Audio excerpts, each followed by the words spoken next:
નમસ્કાર મિત્રો, બબાલમાં આરોપીઓનું રિકન્સ્ટ્રક્શન થયું, પરંતુ તે ઉપરાંત એ રિકન્સ્ટ્રક્શન બાદ પણ ચૌધરી સમાજના જે આગેવાન જેમને મારવામાં આવ્યો હતો અને એ જે દેવદરબારમાં લઈ જઈ એમની સાથે કાયદો હાથમાં લઈ અને એમને જે મારપીટ કરવામાં આવી હતી એ મુદ્દે અજમલ ચૌધરીને આ રિકન્સ્ટ્રક્શનથી હજી સંતોષ નથી થયો. એમને હજી પણ ન્યાય નથી મળ્યો એવી વાત એમના દ્વારા કરવામાં આવી રહી છે. એક નિવેદન સામે આવ્યું છે જેમાં એમનો ગુસ્સો ઠાલવી રહ્યા છે અને ઘટનાની પૂરી વાત કરી રહ્યા છે. સાથે જ પોલીસ પર પણ વાત કરી રહ્યા છે અને આ ઘટના છે એની અનેક એવી માહિતી જે એમની પાસે જ હતી એ પણ આપી રહ્યા છે. સર્વપ્રથમ તમે અજમલ ચૌધરી છે એમનું નિવેદન સામે આવ્યું છે જેમાં એ એવો દાવો કરી રહ્યા છે કે એફઆઈઆરમાં મેઇન આરોપી એટલે બળદેવગીરી બાપુનું કેમ નામ નથી, એ નામ શું કામ નથી, એને લઈ અને એમનું નિવેદન સામે આવ્યું છે અને એ હજી પણ અસંતોષિત છે આ રિકન્સ્ટ્રક્શનથી અને સાથે જ હજી પણ માંગ કરી રહ્યા છે. શું કહી રહ્યા છે તે સાંભળીએ. પેલી એફઆઈઆર બનાવી હતી અને જે લખેલું હતું, મેં જે બધી આખી અરજી જે લખેલી હતી ને એ અરજીને અહીં ફરિયાદ જ્યારે પોલીસ લેવા આવેલી ત્યારે બધું લખેલું. મેં કે મને અહીં પૂછ્યું કે ભાઈ શું કરવાનું છે તમારે, તો કે મેં અરજી એમના હાથમાં આપી કે ભાઈ જે અરજી મારી લખેલી છે એમ એક પણ શબ્દ ઓછો ના થવો પડે, અમારી જે અરજી છે એના આધારે મારે ફરિયાદ આપવાની છે.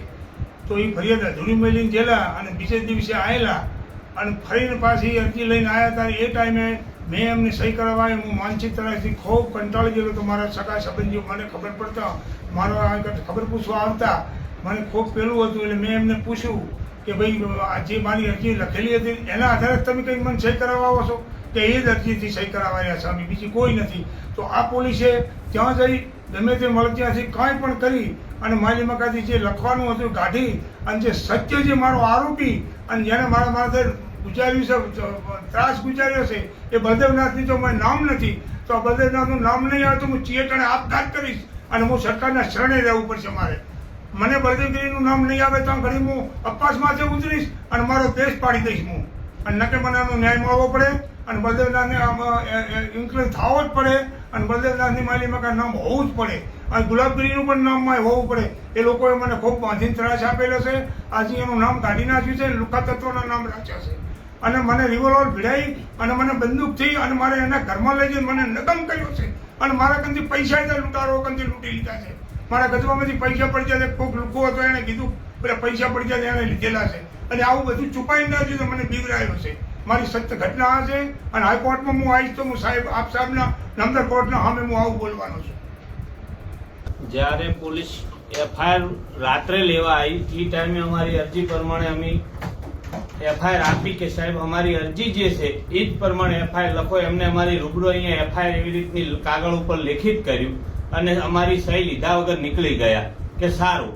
બીજા દિવસે આવી રીત માહોલ બધા મહેમાનોનો હતો. એ ટાઈમે આવ્યા, હું બારે નીચે ચા લેવા ગયેલો હતો અને મારા ફાધર પાસે કે જે તમે કાલે સહી કરી છે એ જ એફઆઈઆર આ તમારી દાખલ કરવાની છે ને આ લખી દીધી છે અને તમે આમાં સહી કરો એમ કરીને સહી કરાવી અને પોલીસ નીકળી જઈ અને ત્યાં જઈને આ એફઆઈઆર બદલી નાખી.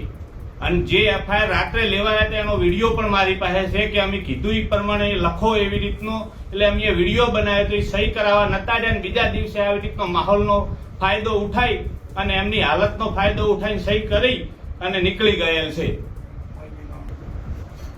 હું આ મારી જે અરજી લઈ ગયેલા છે ને એ અરજી જે માલી મકાન નામ જે મનતું નથી લખેલું બળદેવનાથનું, એ કદાચ હું આપણા ગુજરાત રાજ્યના ગૃહમંત્રીને પણ કહું છું કે જે તમે આ મને રિવોલ્વર ભરે જે બીવરાયો છે, મને માર માર્યો છે, એનું જો નામ ના હોતું હોય તો હું અસંતોષ છું અને આને જો કોઈ પણ કાયદેસરની કાર્યવાહી નહીં થાય તો હું આપઘાત કરીશ. તો આપના ગુજરાતના ગૃહમંત્રીની આ જવાબદારી રહેશે, કારણ કે મને એવું થાય છે કે મને સંતોષ ના મળ્યો એનાથી હું પણ આપઘાત કરેલું છે.